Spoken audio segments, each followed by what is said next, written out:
नमस्कार दोस्तों, कैसे हैं आप लोग। सेंट स्टीफेंस कॉलेज का नाम तो आपने सुना ही होगा। बहुत सारी बॉलीवुड मूवीज में इस कॉलेज का नाम आता रहता है। सब लोग बोलते हैं बड़ा ही अच्छा कॉलेज है, बहुत ज़्यादा नंबर चाहिए होते हैं 12वीं कक्षा में इस कॉलेज के एडमिशन के लिए।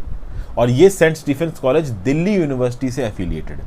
अब इस कॉलेज की दिल्ली यूनिवर्सिटी से ही लड़ाई चल रही है।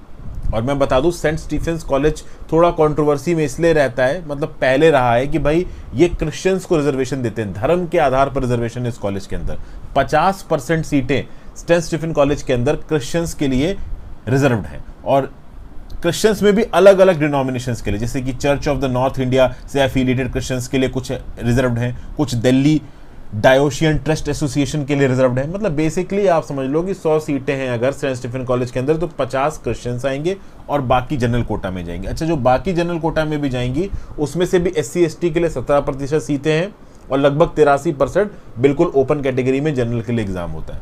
तो कुल मिला के अगर आप देखो तो धर्म के आधार पर 50% सीटें सेंट स्टीफेंस में रिजर्व्ड हैं। अब आपको थोड़ा अजीब लगेगा, लेकिन इस चीज से रिलेटेड 1992 में ऑलरेडी एक केस हो चुका है सुप्रीम कोर्ट में, जहां पे सुप्रीम कोर्ट ने बोला था कि हाँ भाई ठीक है, सेंट स्टीफेंस में ये जो माइनॉरिटी के लिए रिजर्वेशन है ये सही है। अब रिसेंटली देखिए यहाँ पे कुछ चेंजेस हुए हैं और सेंट स्टीफेंस दिल्ली यूनिवर्सिटी से लड़ाई कर रहा है हाई कोर्ट के अंदर। और इस कंटेक्स्ट में यहाँ पे जो पर्टिकुलर आर्टिकल में डिस्कस कर रहा हूँ, इस आर्टिकल को लिखा है वेल्सन थम्पू साहब ने। वेल्सन थम्पू साहब प्रिंसिपल रह चुके हैं 12वें सेंट स्टीफेंस कॉलेज के, और अपने ही कॉलेज के जिसके प्रिंसिपल रहे हैं उसकी इतनी बुराई कर रहे हैं। इनफैक्ट लंबे समय तक इस कॉलेज के स्टाफ में भी रहे हैं वेल्सन थम्पू साहब। और ओवरऑल जिस प्रकार का एडमिशन प्रोसेस है ना सेंट स्टीफेंस कॉलेज का, उसको जबरदस्त तरीके से क्रिटिसाइज कर रहे हैं वेल्सन थम्पू। सेंट स्टीफेंस कॉलेज में बाकी कॉलेजेस के रिस्पेक्ट में एक चीज अलग है।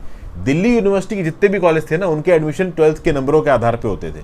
अब CUET के आधार पे बताए जा रहे हैं। सेंट्रल यूनिवर्सिटीज जो एंट्रेंस टेस्ट की बात की जा रही है कि भाई इंडिया में जितनी भी यूनिवर्सिटीज है उनका एंट्रेंस टेस्ट एक सेंट्रल एग्जाम के रिस्पेक्ट में होने चाहिए। लेकिन दिल्ली यूनिवर्सिटी के अंदर सेंट स्टीफेंस एक अकेला कॉलेज था जहां पे इंटरव्यू कंडक्ट कराए जाते हैं एडमिशन से पहले। जी हाँ, पहले इस इंटरव्यू का वेटेज हुआ करता था 15%।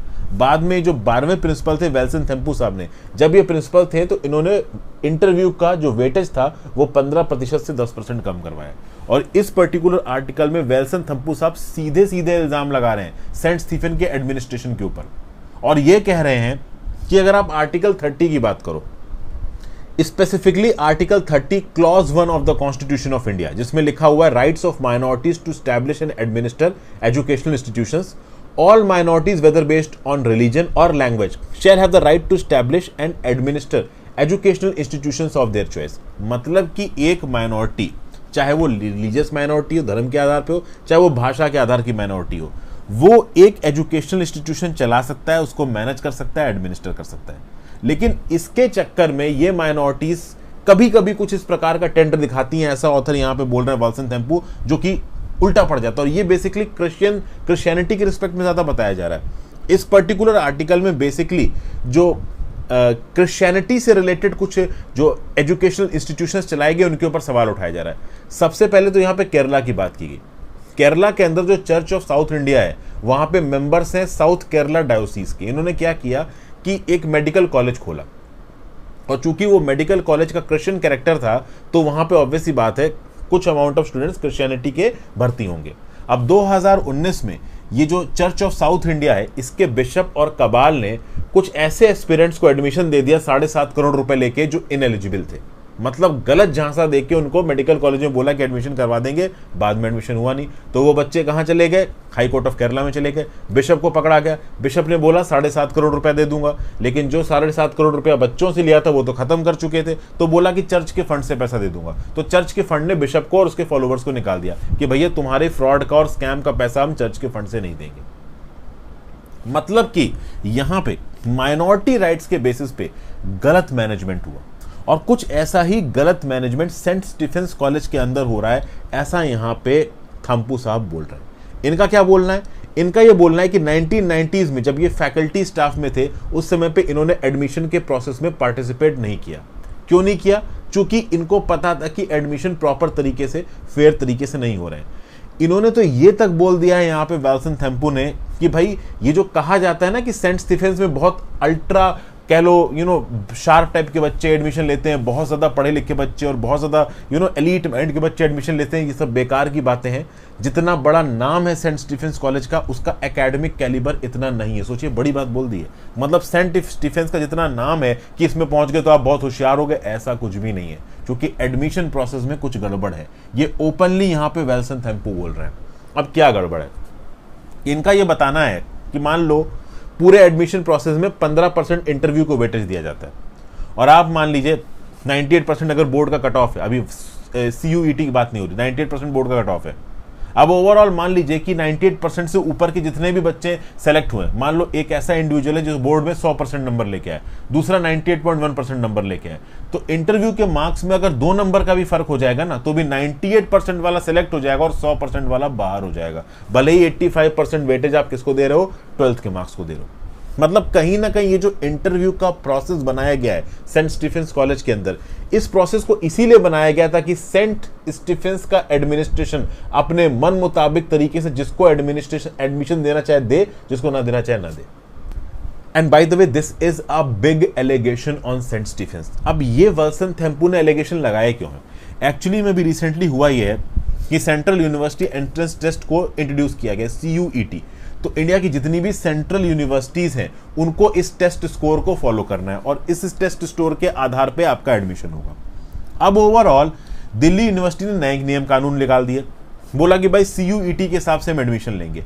अब इन नए नियम कानूनों में बोला क्या दिल्ली यूनिवर्सिटी ने कि सेंट स्टीफेंस के अंदर जो 50% सीटें क्रिश्चियन बच्चों के लिए रिजर्व है, वहां पे इंटरव्यू कराना चाहो तो करवाओ, लेकिन जो 50% जनरल सीटें हैं वहां इंटरव्यू नहीं होगा। मतलब दिल्ली यूनिवर्सिटी ने बोल दिया है कि एक पैरामीटर CUET पे एडमिशन लेगा, कोई भी एक्स्ट्रा इंटरव्यू नहीं होगा। तो अब ये सेंट स्टीफेंस कॉलेज वाले बोल रहे हैं कि भाई हम तो बहुत पहले से इंटरव्यू कर रहे हैं, हमारे यहां तो इंटरव्यू बहुत पहले से चल रहे हैं, तो आप हमारा इंटरव्यू बंद नहीं कर सकते। और हमारे इंटरव्यू देने की अथॉरिटी तो खुद सुप्रीम कोर्ट ने 1992 के सुप्रीम कोर्ट जजमेंट में दी है। देखिए, अभी रिसेंटली हुआ ये है कि ये जो सेंट स्टीफेंस कॉलेज के एडमिशन प्रोसेस में इंटरव्यू को लेके कुछ बच्चे दिल्ली हाई कोर्ट में चले गए। उन्होंने दिल्ली हाई कोर्ट में जाके बोला कि भाई ये जनरल कैटेगरी के लिए इंटरव्यू क्यों ले रहे हो आप? जनरल कैटेगरी के लिए तो सेम अरेंजमेंट है ना। देखिए, सीधी बात है, सेंट स्टीफेंस कॉलेज को सुप्रीम कोर्ट के 1992 के SC जजमेंट ने क्या बोला कि ठीक है भाई, 50% सीटें अगर आप क्रिश्चियनिटी के आधार पर बच्चों के एडमिशन में रिजर्व कर रहे हैं चलेगा, लेकिन जो बची 50% सीटें हैं जिनको आप ओपन कैटेगरी में रख रहे हो, जहां पे धर्म के आधार पर रिजर्वेशन नहीं है, वहां पे कॉमन अमाउंट ऑफ मतलब कॉमन सॉर्ट ऑफ लॉज होने चाहिए। ये लेटेस्ट DU का नोटिफिकेशन बोल रहा है। ठीक है, सुप्रीम कोर्ट के जजमेंट को अगर डेसिफर किया जाए तो यहां पे ये निकल के आएगा कि ठीक है भाई, अगर आप माइनॉरिटी इंस्टीट्यूशन हो तो जो माइनॉरिटी बच्चों का आप एडमिशन ले रहे हो उसमें आप अपने नियम कानून बना लो, चलेगा। तो वहां पे आप इंटरव्यू रख रहे हो, रखो, लेकिन जो बची 50% सीटें जनरल कोटा की है वहां पे इंटरव्यू नहीं रख सकते। ये दिल्ली यूनिवर्सिटी के नियम बोलते हैं। सेंट स्टीफेन कॉलेज ने बोला, अरे तुमने तो 1992 का सुप्रीम कोर्ट का जजमेंट वॉलिड कर दिया, ऐसा तुम कैसे कह सकते हो, हमारे पास तो चॉइस है। मतलब कि सेंट स्टीफेंस कॉलेज में ये मांग हो रही है कि जो 50% सीटें ओपन से भरी जाती हैं, जनरल कैटेगरी के बच्चों की भरी जाती हैं, वहां पे भी हम रिजर्वेशन लेना मतलब इंटरव्यू करवाना चाहते हैं। अब ये जो पहले के प्रिंसिपल रहे हैं वाल्सन थेम्पू सर, इनका बोलना है कि भाई ठीक है, आप एक माइनॉरिटी एजुकेशनल इंस्टीट्यूशन हो, 50% सीटें क्रिश्चियनिटी फॉलो करने वालों के लिए रिजर्व्ड हैं, तो बाकी 50% जनरल कैटेगरी वालों का इंटरव्यू लेके करोगे क्या? इसका मतलब तो ये है कि कहीं ना कहीं एडमिनिस्ट्रेशन में कुछ ना कुछ गड़बड़ कर रहे हो, तभी उनके इंटरव्यू की डिमांड कर रहे हो। तो मतलब यहां पे तो वाल्सन थेम्पू साहब ने इस पर्टिकुलर आर्टिकल में सीधे ही सीधे इल्जाम लगा दिया सेंट स्टीफेन के मैनेजमेंट के ऊपर कि ये गलत तरीके से मैनेजमेंट कर रहे हैं। मतलब कि बेसिकली एक्चुअली में वाल्सन थेम्पू साहब यहाँ पे माइनॉरिटी एडमिनिस्ट्रेशन के ऊपर इल्जाम लगा रहे हैं, कम्युनिटी मैनेजमेंट के ऊपर इल्जाम लगा रहे हैं। जैसे क्रिश्चियनिटी कम्युनिटी की बात की जाए तो अब क्रिश्चियन कम्युनिटी का अगर मैनेजमेंट हो रहा है यहाँ पे, तो वो क्रिश्चियंस की भलाई के लिए हो रहा है, लेकिन वो क्रिश्चियंस की भलाई के लिए भी प्रॉपर तरीके से इंप्लीमेंट किया जा रहा है कि नहीं? अब ओवरऑल क्रिश्चियनिटी के अंदर भी ऐसे बहुत से बच्चे होंगे जो कि एडमिशन लेना चाहते होंगे, कहाँ पे? आपका सेंट स्टीफेन कॉलेज में, बट हो सकता है कि इंटरव्यू के हेर फेर में किसी एक को ज्यादा इंपॉर्टेंस दे दी जाए। बट चलिए, अब टेक्निकली सुप्रीम कोर्ट के जजमेंट के हिसाब से जो 50% सीटें क्रिश्चियनिटी धर्म के लिए रिजर्व्ड है उसमें कुछ नहीं बोल सकते, लेकिन जो जनरल कैटेगरी की सीट है उसमें क्यों इंटरव्यू करवा रहे हो? जब दिल्ली यूनिवर्सिटी के एफिलिएटेड किसी भी और कॉलेज में इंटरव्यू नहीं हो रहा है तो सेंट स्टीफेंस में क्यों हो रहा है? जब बाकी हर जगह पे CUET के स्कोर्स पे एडमिशन होगा तो सेंट स्टीफेंस कॉलेज ये से कैसे बोल सकता है कि हम तो 85% वेटेज देंगे CUET को, 15% तो हम अपना इंटरव्यू का रखेंगे? और खासकर यहाँ पे ये जो स्टेटमेंट है वालसन थम्पू साहब का, ये बहुत इंपॉर्टेंट हो जाता है, क्योंकि ये प्रिंसिपल रहे हैं 12वें इसी कॉलेज के और खुद ये बोल रहे हैं कि एडमिनिस्ट्रेशन प्रोसेस में धांधली होती है।